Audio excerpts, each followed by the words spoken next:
Hello बच्चों, आज आपका टॉपिक है कोलाइडी कणों का वर्गीकरण।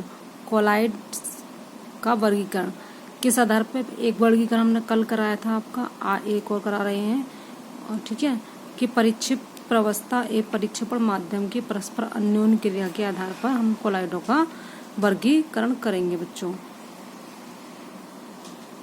ठीक है, तो सबसे पहले आपका द्रव स्नेही कोलॉइड्स और द्रव विरोधी कोलॉइड, ये क्या होते हैं? द्रव स्नेही कोलॉइड क्या होते हैं? इन्हें हम लिक्विड लविंग कोलॉइड्स कहते हैं। क्यों कहते हैं? क्योंकि परिक्षेपित प्रवस्था को उचित परिक्षेपण माध्यम में मिलाने पर सीधे ही प्राप्त होने वाले कोलॉइडीसॉल द्रवरागी या लायोफिलिक कोलॉइड्स कहलाते हैं, क्योंकि ईजिली बन जाते हैं। जब हम परिक्षेपित प्रवस्था को प्रक्षेपण माध्यम में मिलाते हैं तो ईजिली हमें कोलॉइड्स मिल जाते हैं, हमें किसी बाहरी कारक की आवश्यकता नहीं पड़ती है। तो ये लिक्विड लविंग कहलाते हैं। इन्हें हम उत्क्रमणीय सॉल या रिवर्सिबल सॉल भी कहते हैं। अगर हमने इनको प्रेसिपिटेशन से अलग भी कर दिया और बाद में पुनः इन्हें मिलाया तो ये फिर से आपके कोलॉइड बना लेंगे, इसीलिए इनको हम उत्क्रमणीय या रिवर्सिबल सॉल भी कहते हैं। ये सॉल पर्याप्त स्थायी होते हैं और इन्हें आसानी से स्कंदित नहीं किया जा सकता है। एग्जाम्पल है गोंद, जिलेटिन और स्टार्च और रबड़।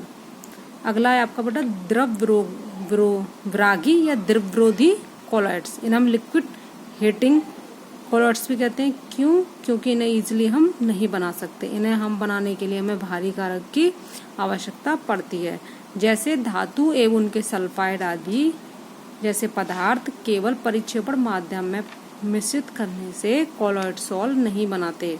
इनके कोलॉइड सॉल केवल विशेष विधियों द्वारा ही बनाया जा सकता है, यानी इनको बाहरी कारकों के द्वारा ही बनाया जा सकता है। ऐसे सॉल द्रव विरागी सॉल कहलाते हैं। इन्हें हम इनरिवर्सिबल सॉल भी कहते हैं। अगर इनको प्रेसिपिटेशन से अलग कर दिया तो ये इन्हें पुनः मिलाने पर ये कोलॉइड्स नहीं बनाएंगे। इन्हें स्थायी कारकों की आवश्यकता पड़ती है, यानी कि इनको स्टेबल रखने के लिए हमें बाहरी कारकों की आवश्यकता पड़ती है बच्चों। अगला है आपका कोलॉइड का वर्गीकरण किस आधार पर है? आपका परिक्षिप्त प्रवस्था के कणों के आधार पर। जैसे विलय होता है कि विलय के कणों के आधार पर, यानी कि उस वैसे ही परिक्षेपित प्रवस्था होती है आपकी। तो परिक्षिप्त प्रवस्था के कणों के आधार पर भी कोलॉइड 3 प्रकार के होते हैं आपका। नंबर 1 है बहुआण्विक कोलॉइड, नंबर 2 है आपका वृहदाण्विक कोलॉइड और तीसरा है आपका संगुणित कोलॉइड। तो आपको अभी हम यहाँ पर इस लेक्चर में बहुआण्विक कोलॉइड के बारे में बता देते हैं। बहुआण्विक कोलॉइड क्या होते हैं? इनका आकार 1 नैनोमीटर से, जिन परमाणु या अणुओं का आकार 1 नैनोमीटर से होता है और जिनके मिलने से विलयन बनता है, न कि कोलॉइड बनते हैं। जब इनके अणुओं के पुंज मिलकर यानी कि अणुओं का ग्रुप ऑफ अणु यानी ग्रुप ऑफ परमाणुओं के आकार इस प्रकार से हो जाते हैं जिससे कि वो कोलॉइड कणों के आकार की रेंज में आ जाते हैं।